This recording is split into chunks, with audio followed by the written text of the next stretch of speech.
북미 제2차 정상회담이 성과 없이 끝났습니다.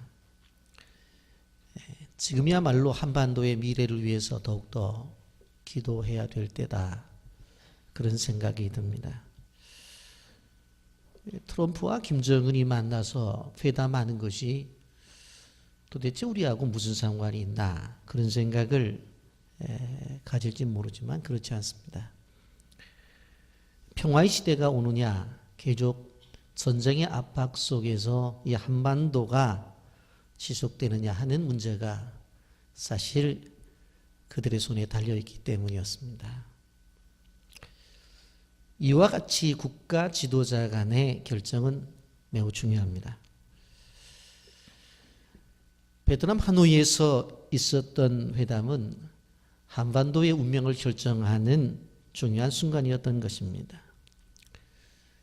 단지 트럼프와 김정은이 개인이 만나서 친교의 관계를 맺는 그러한 때가 아니라 바로 지금 남과 북의 문제를 대화로 풀 것인지 아니면 무력을 사용해서 관찰할 것인지에 대한 결정하는 자리가 바로 그 자리였습니다.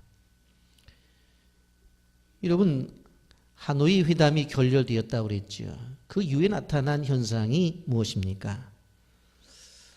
북한 철산군 동창리에 서해 미사일 기지를 재건하고 있다는 그런 이야기들이 들려지고 있습니다. 여러분, 이처럼 지도자가 가지고 있는 지도력, 그리고 그들이 가지고 있는 힘이라고 하는 것은 가벼운 것이 아니라 바로 큰 영향력을 가지고 있다고 하는 것을 알아야 됩니다. 여러분, 선거철이 되면 국회의원 선거도 하고, 그리고 시의원도 뽑고, 이렇게 선거를 통해서 뽑아요. 어떻게 생각해 보면 어떤 사람이 되어도 특별히 달라지는 것 없는 것 같아요. 그래서 볼 때 누가 잘생겼냐 해서 뽑는 사람도 있고, 나는 1번이 좋아, 2번이 좋아 해서 또 번호를 보고 뽑는 사람들도 있고, 그리고 그 사람에 대한 내용을 또 보지도 않고 정당의 그러한 순서대로 뽑는 것들도 있는 것을 볼 수가 있습니다.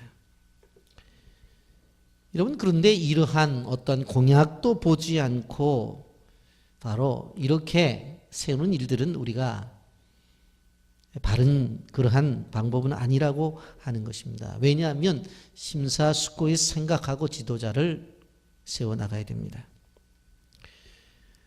누가 정치 지도자가 되느냐에 따라서 바로 국민의 삶에 크나큰 영향을 끼치기 때문에 그렇습니다.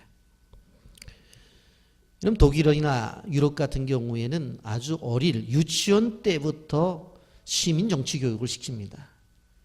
그래서 그 어릴 때부터 교육을 통해서 선거를 하게 되어지고, 또 그것에 당선된 아이들은 책임감을 가지고 자기 공동체를 이끌어 갑니다.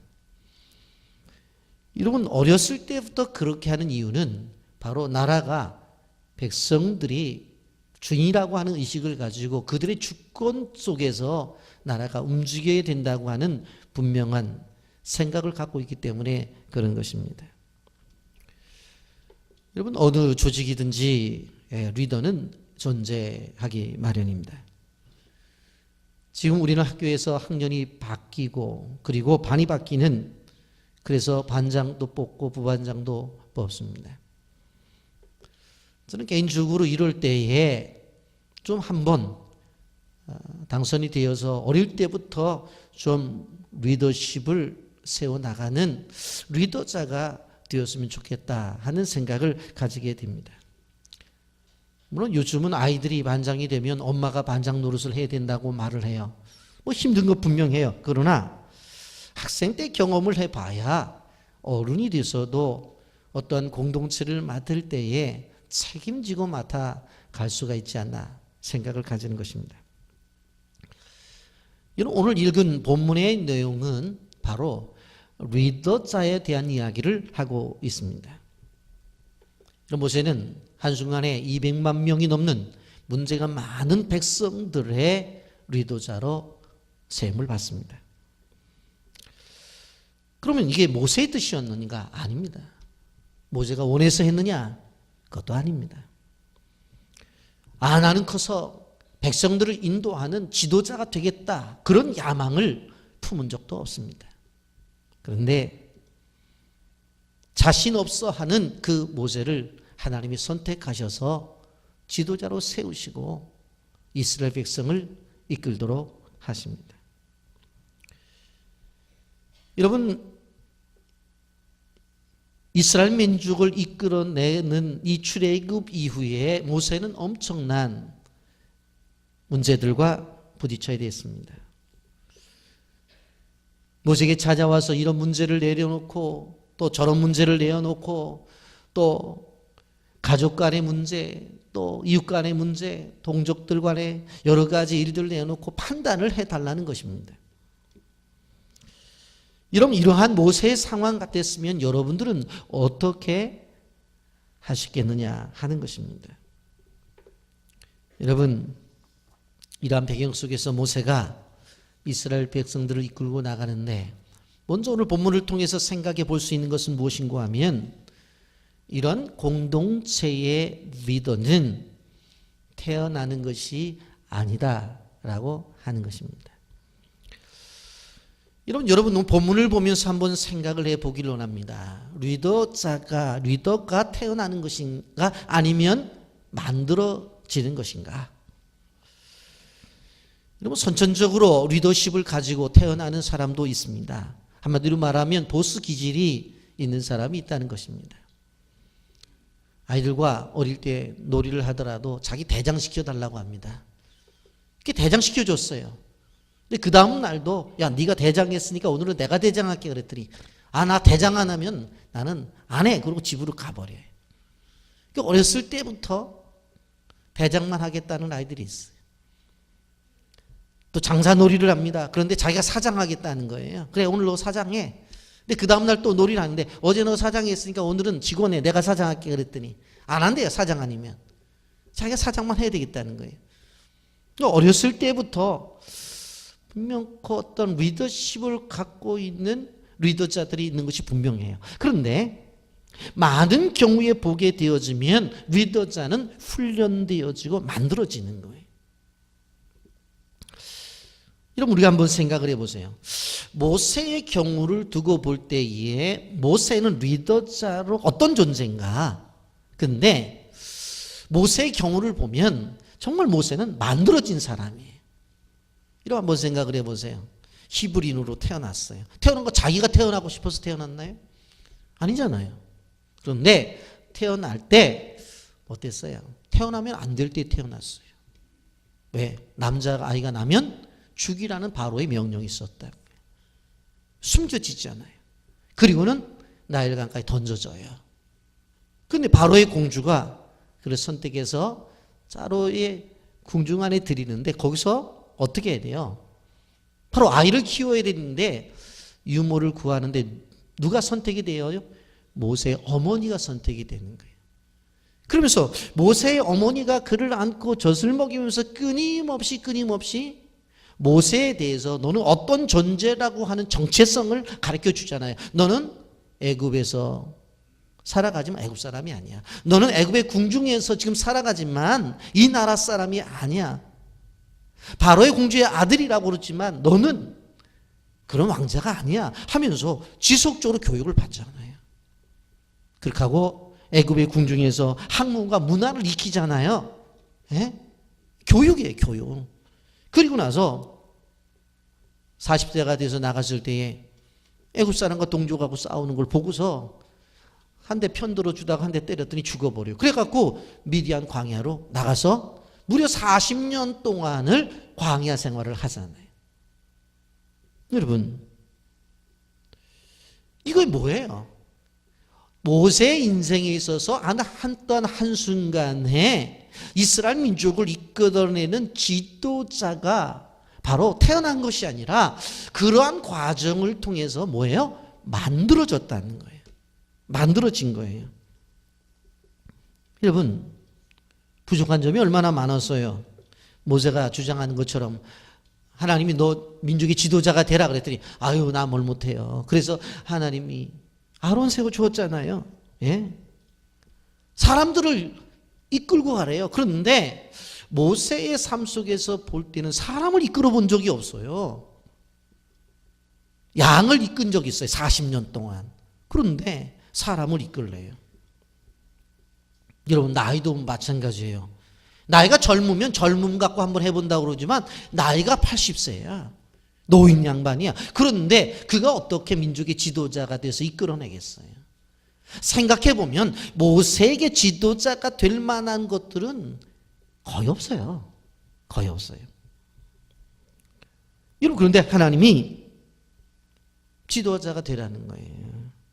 그런데 모세를 지도자로 만들 때 하나님이 이렇게 아까도 말씀을 드렸지만 그를 물에서 건지움을 받는 구원의 경험을 하게 되고 바로의 궁중에 들어가서 엄마로부터 끊임없이 자신에 대한 민족에 대한 정체성에 대한 교육을 받죠. 애굽 궁중에서 학문과 문화를 익히게 되어지죠. 광야에 나가서 앞으로 이스라엘 백성들을 이끌고 나갈 그 광야를 다 돌아보게 되잖아요.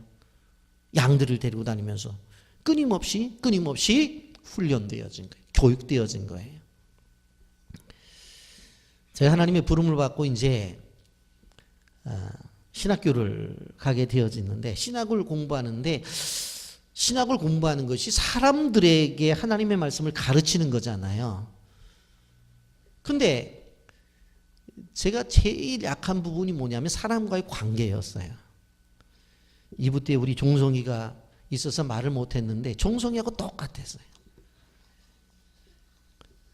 그리고 이렇게 사람과 관계 속에서 여자 얼굴만 봐도 얼굴이 빨개지는 거예요. 그러니까 내가 괜히 오해를 받는 거예요. 별로 뭐 다른 생각도 없는데 그냥 여자만 보면 집사님들 나이든 권사님 얼굴을 봐도 빨개져.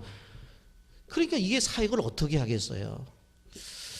근데 하나님이 제가 학교를 들어간 다음에 제일 먼저 하나님이 하신 작업이 뭐냐면 우리 교회 안에 물건을 파는 집사님이 계셨는데 저한테 그래요. 등록금도 벌고 용돈도 벌어야 되니까 장사를 하래요. 그래갖고는 자전거 뒤에 어느 날 오토바이가 비는 날은 오토바이에다가 짐을 싣고 이제 가게마다 물건을 팔고 어느 때는 식당에 이제 물건을 놓는 거예요. 처음 장사가 이제 식초 장사하고 후춧가루 장사를 했는데 그거를 가게마다 놀러 다니고 식당에 팔러 다녀야 되는데 물건을 싣고 나갔어요. 첫 번째 가게.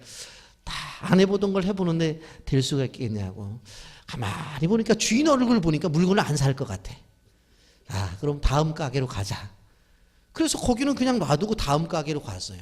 다음 가게를 가봤는데 가만히 주인을 보니까 그 사람도 물건을 안 살 것 같아. 그렇게 죄송하지만 일주일 동안 가게 한 군데도 제가 문을 두드려 보지를 못했어요. 그리고 짐만 싣고 돌아다니는 거예요. 그래서 주일날 와서 하나님 앞에 고개를 숙였는데 하나님 제가 앞으로 신학을 하고 목사가 될 사람인데 이거 하나 해결을 못해서 어떡하겠습니까? 그렇게 마음에 어떠한 부담이 있었어요.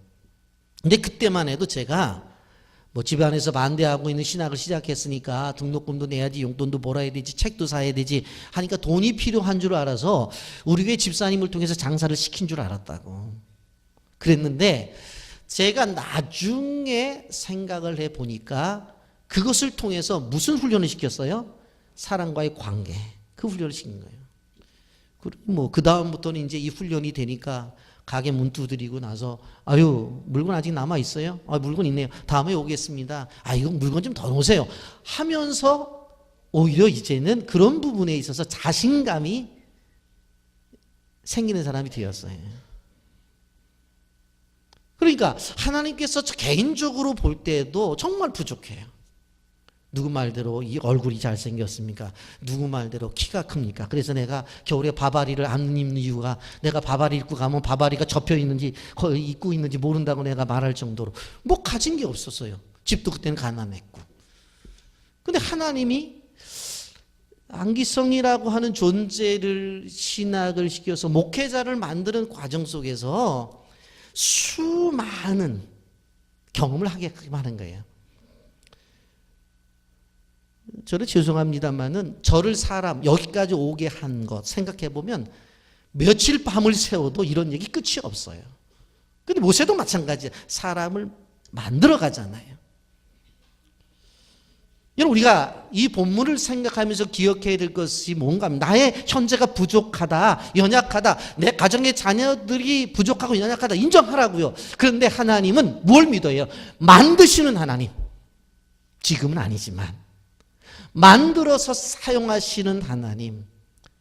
던져져서 죽을 수밖에 없는 모세를 물에서 건져내시고 애굽의 궁중에 집어넣어서 말도 안 되는 어머니의 젖을 먹으면서 정체성을 온전히 세워나가고, 그리고 애굽의 학문과 문화를 익히면서, 그리고 이스라엘 백성들을 이끌기 위해서 광야를 알게 하셨던 하나님이 우리 하나님.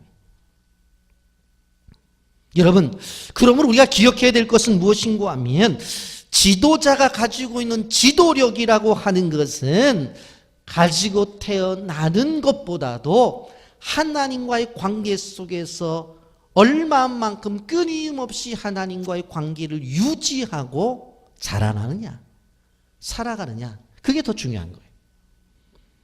여러분, 그래서 참된 지도자의 지도력은 하나님과의 관계 속에서 이루어지는 거예요.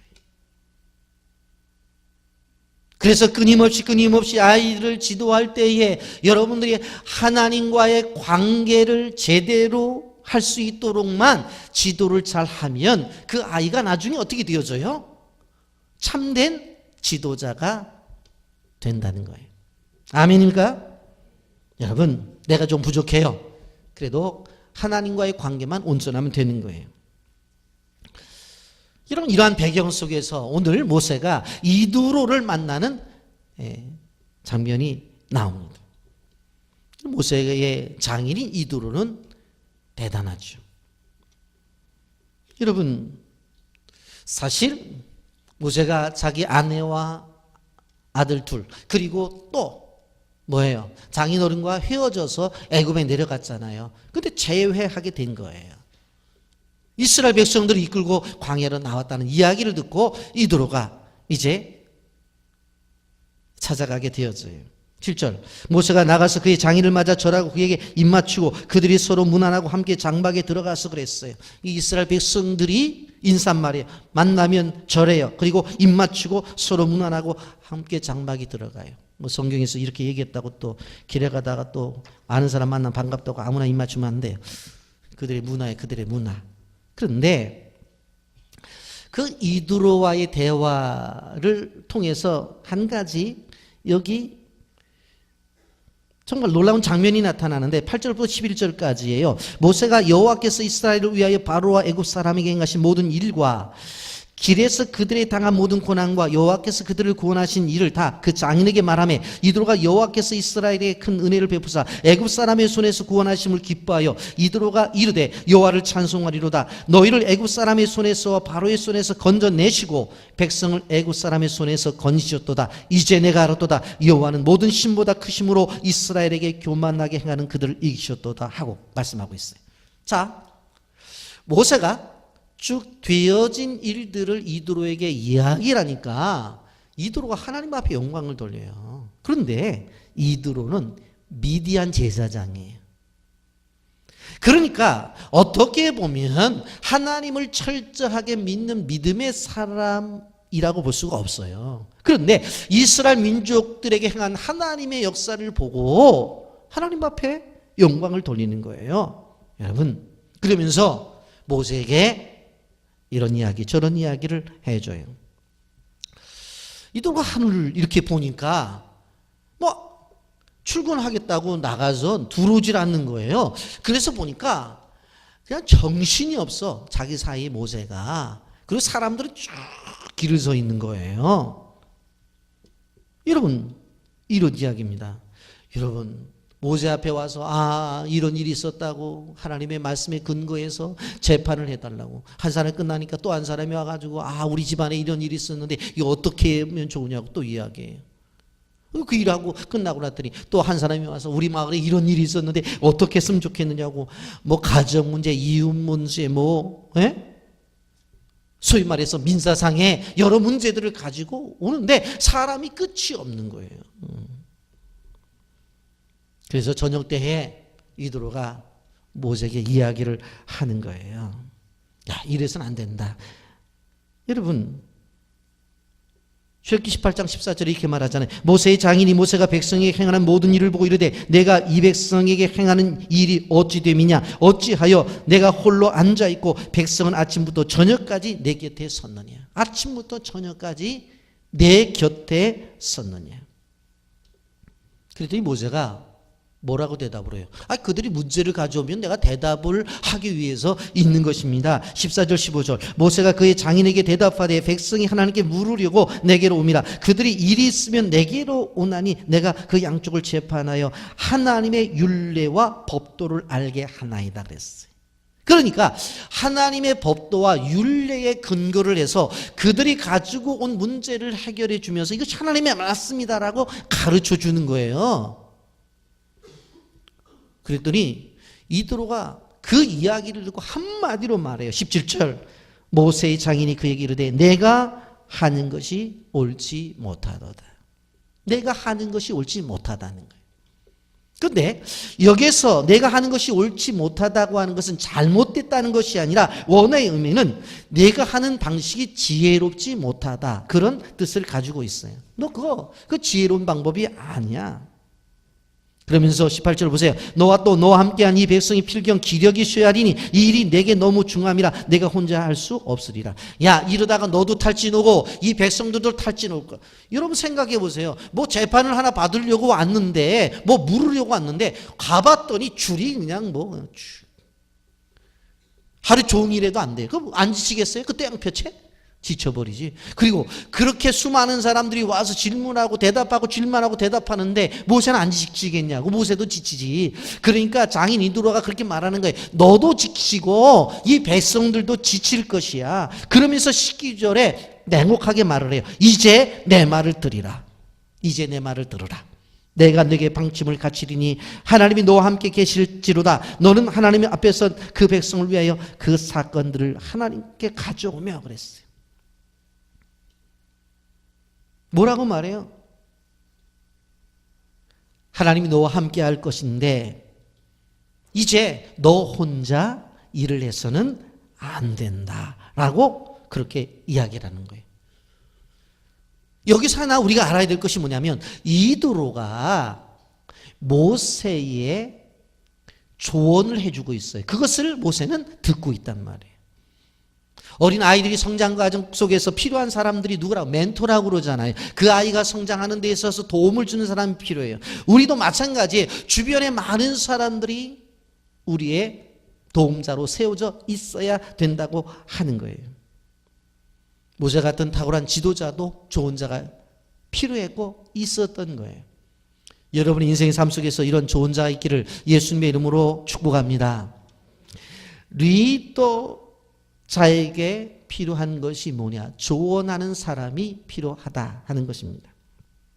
그런데 이 모세에게 이드로가 조언하는 것을 보면 세 가지의 중요한 원리가 있습니다.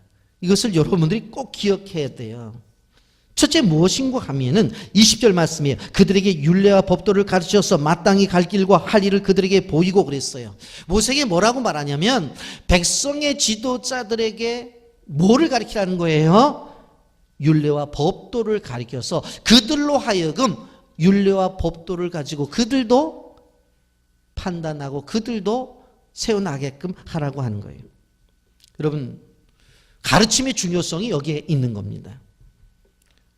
백성들을 인도하게 될 때 스스로 자기 혼자 생각하고 판단하는 것이 아니라 하나님의 말씀에 근거해서 이것을 하도록 해야 된다라고 하는 것입니다.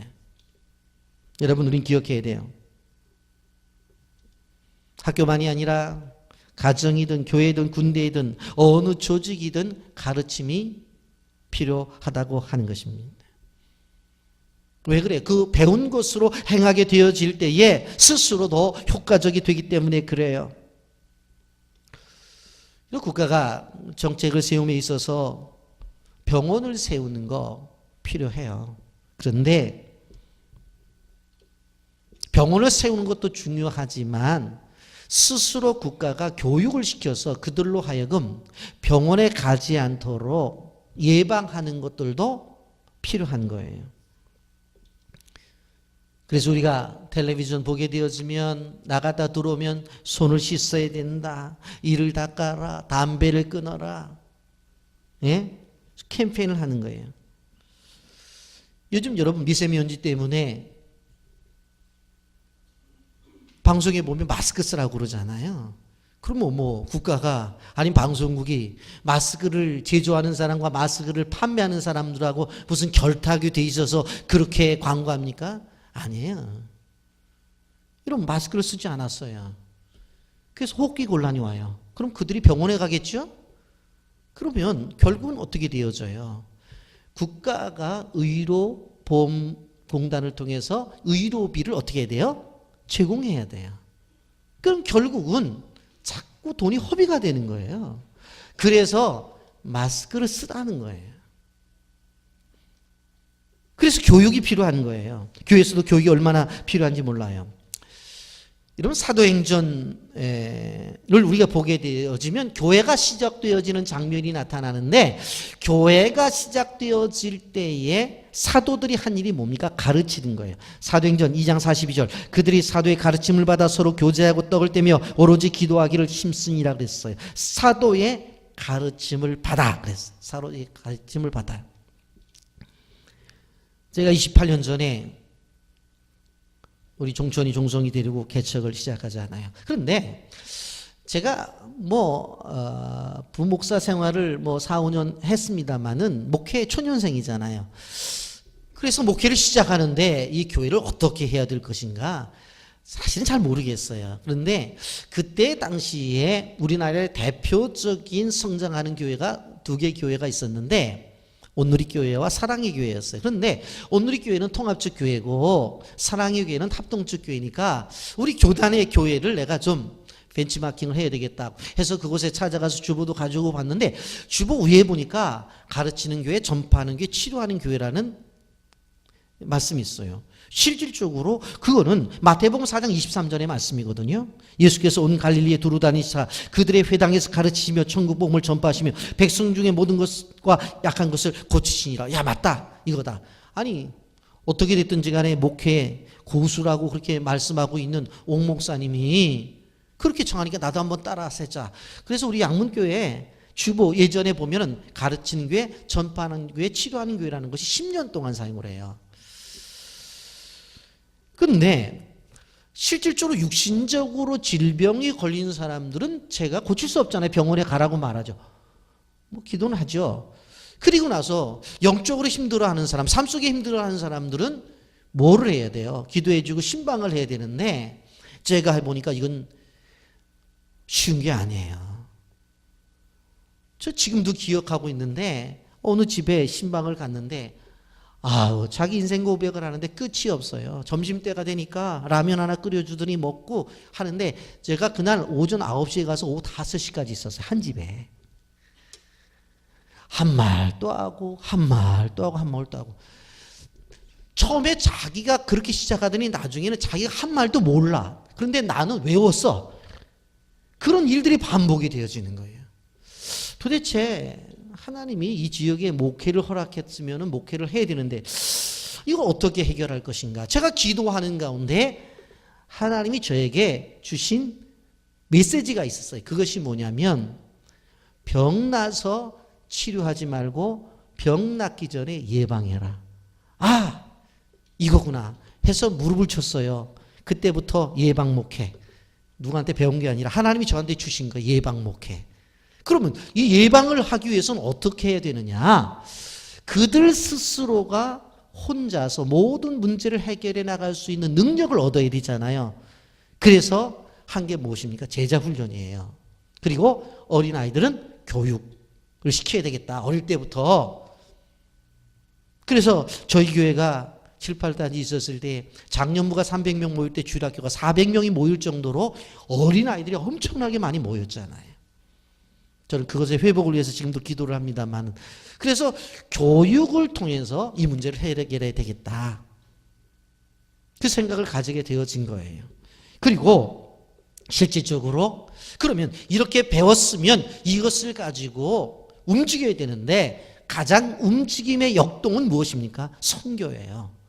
그래서 어린아이들에게는 교육, 어른들에게는 제자훈련, 그리고 시간과 틈이 나면 나가서 선교 현장에서 바로 그들이 가지고 있는 신앙적인 지식들을 가르치면서 복음을 전하는 그 역동성을 느껴보자. 이것이었어요. 여러분, 사람과 동물의 차이가 뭐냐?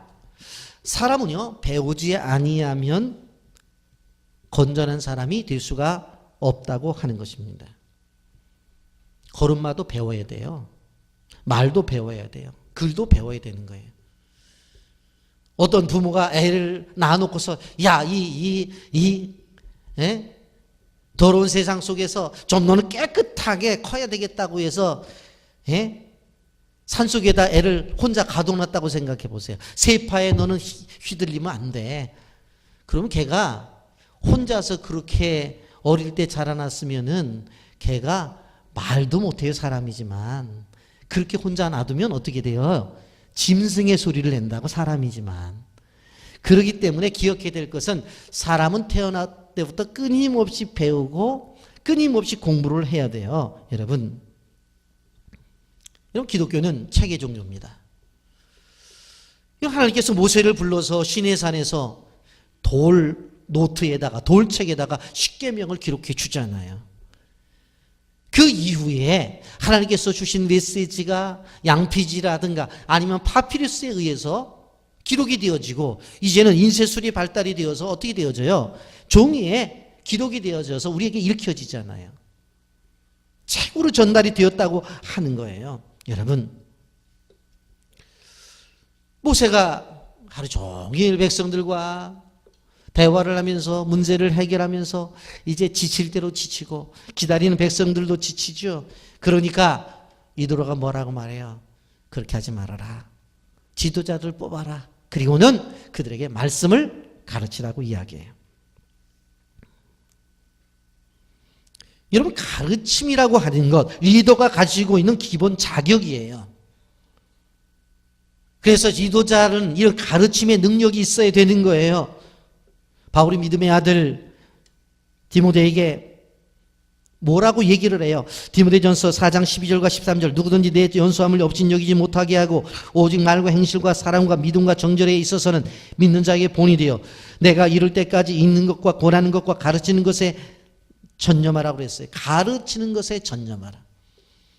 저는 디모데전서 4장 13절을 잊지를 못하는데 제가 신학을 시작해서 20세 초반 때 이제 교육전사님으로 이제 나가게 되어지는데 우리 담임 목사님이 부르더니 저한테 커피 한 잔을 타주면서 이 본문을 읽어주셨어요. 그리고 여러 가지의 이야기를 해주었어요. 그러면서 그때는 뭐 전사님으로 나가기 전에 교회 안에 선생이었으니까 안 선생 이걸 읽어주면서 아주 이제 어린 나이에 전사로 나가지만 철저하게 누구든지 내 연소함을 업신여기지 못하게 하고 그랬어요. 어리다고 해서 교육자가 기죽어서는 안 된다. 담대하게 하나님 말씀 증거하고 당당하게 하라.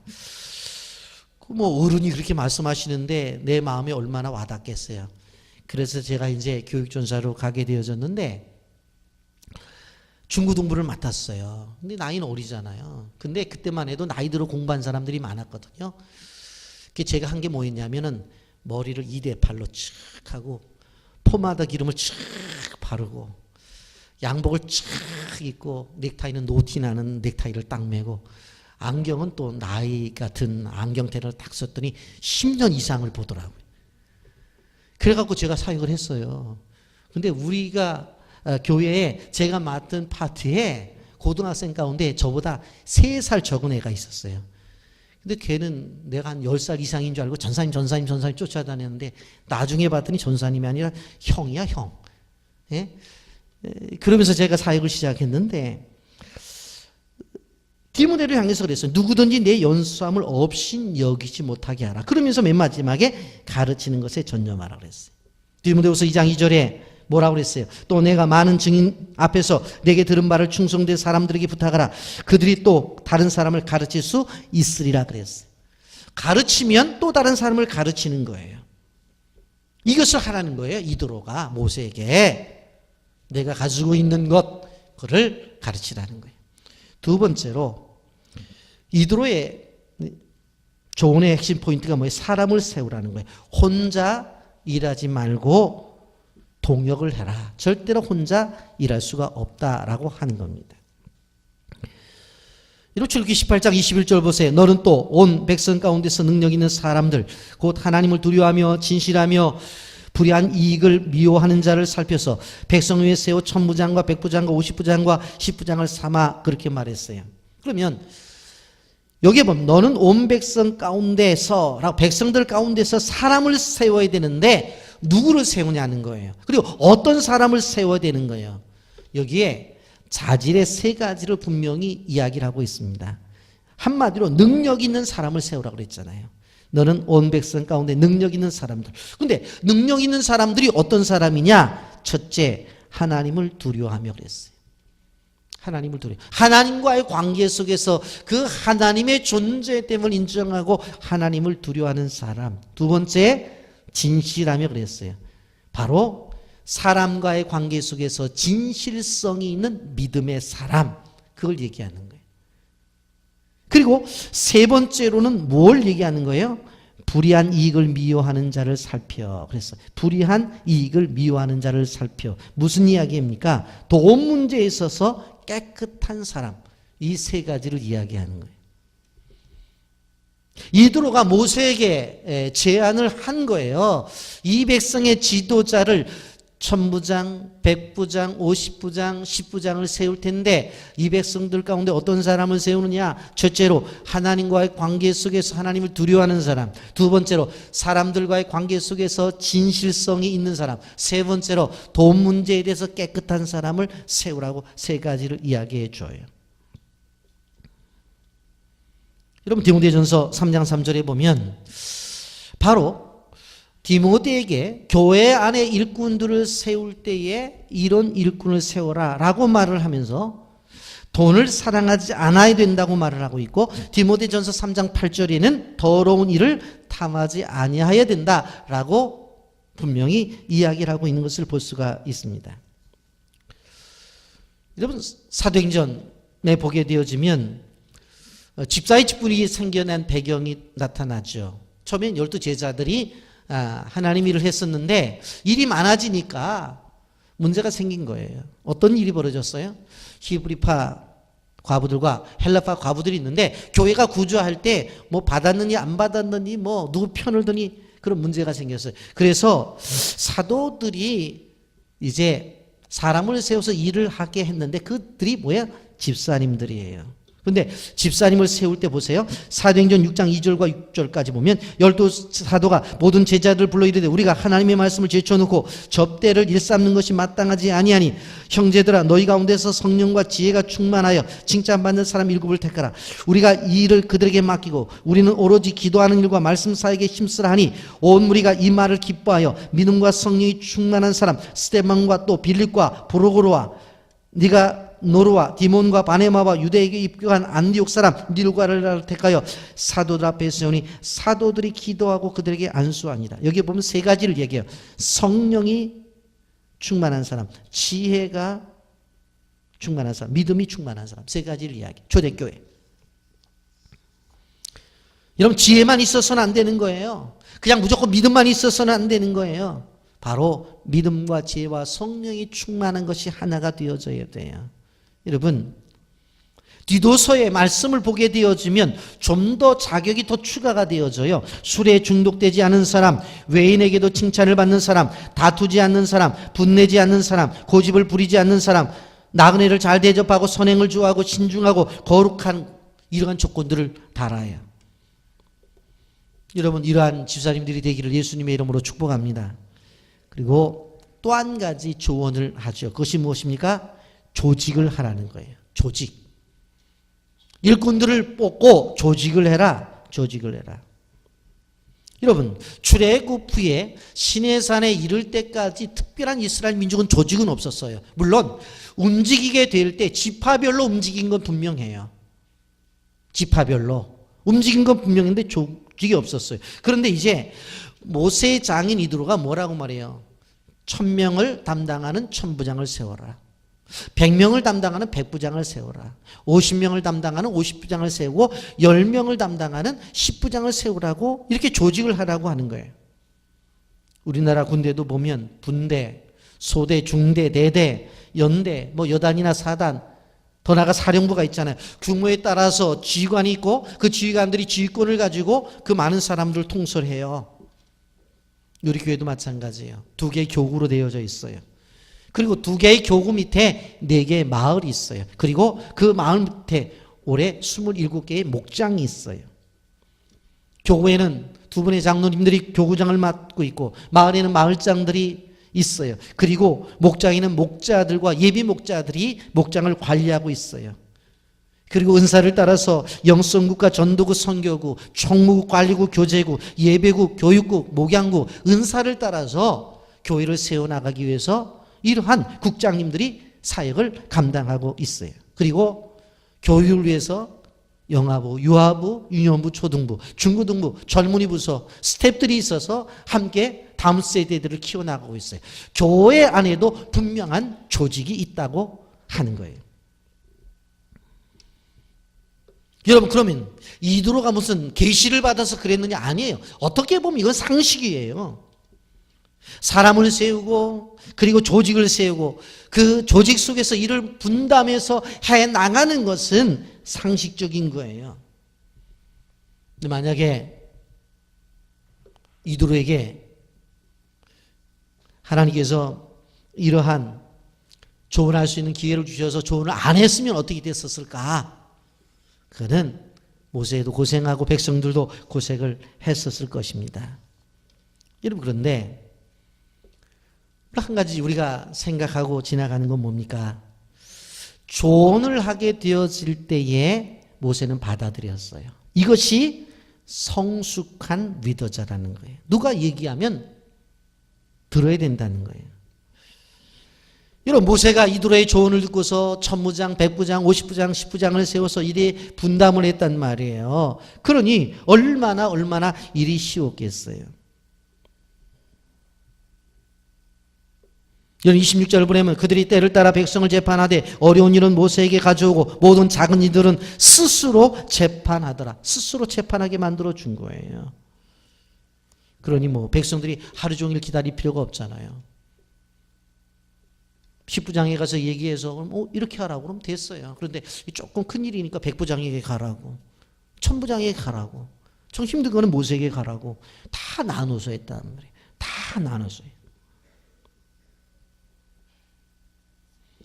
여러분, 저는 이제 우리가 4층만 쓰기 때문에 안 그렇지만 3층에서 있을 때 식당에서 식사를 하게 될 때 어느 권사님이 저한테 전화해서 목사님, 오늘은 된장찌개를 끓일까요? 오늘은 김치찌개를 끓일까요? 그렇게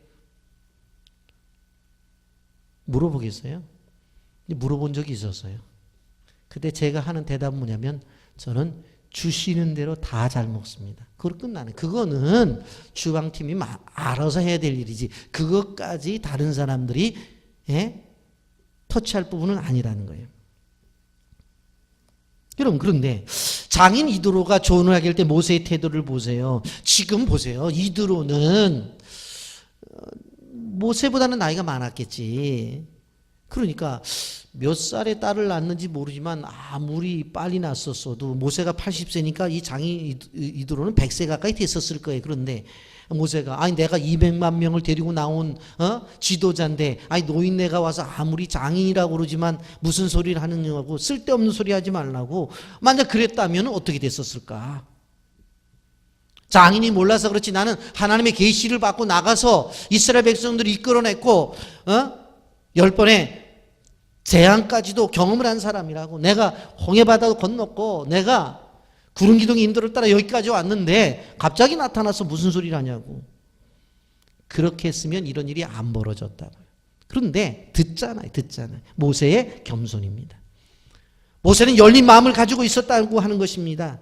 여러분 3500년 전의 사람이지만 모세를 통해서 알 수 있는 것은 그의 리더십 속에는 열린 마음이 있었고 개방적인 태도가 있었던 것을 볼 수가 있습니다. 독선적이진 않았어요. 자기만이 모든 것이 옳다고 말하지 않았다는 것입니다.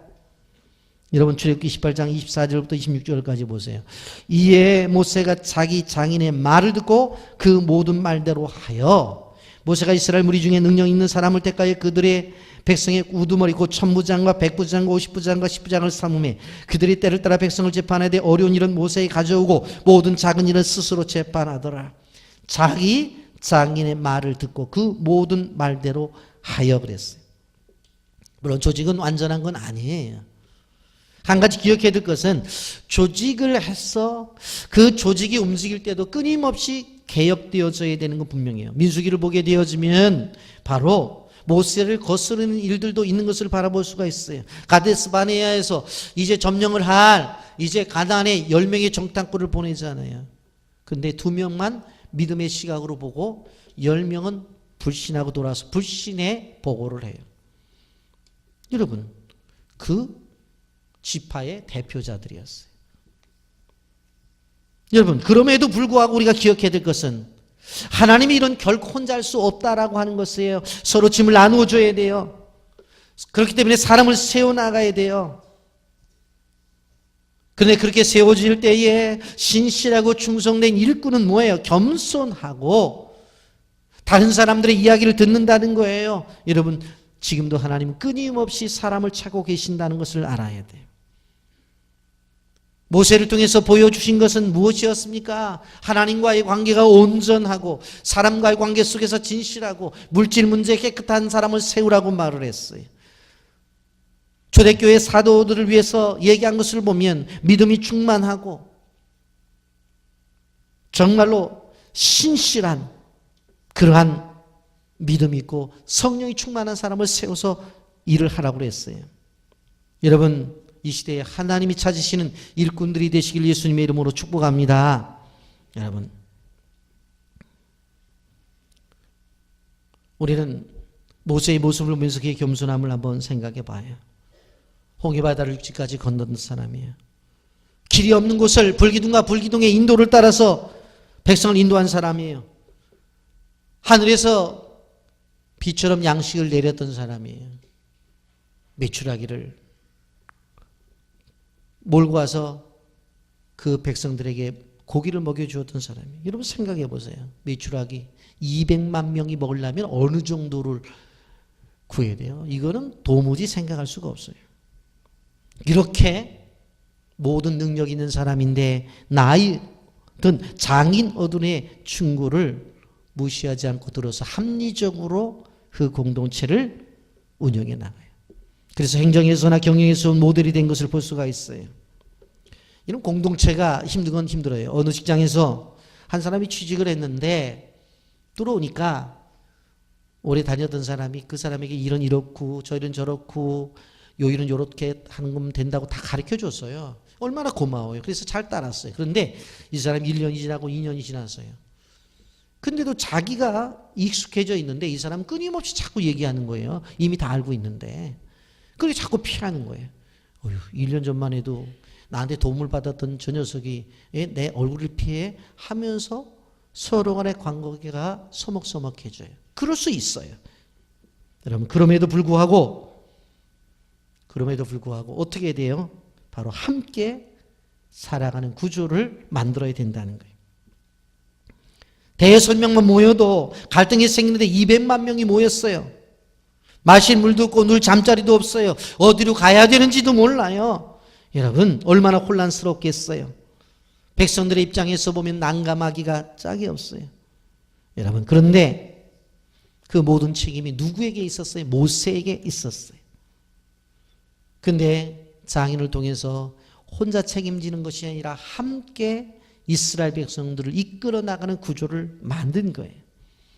모세는 그것을 겸손히 받아들였고 결과적으로 보면 효과적으로 사역을 할 수가 있었던 것입니다.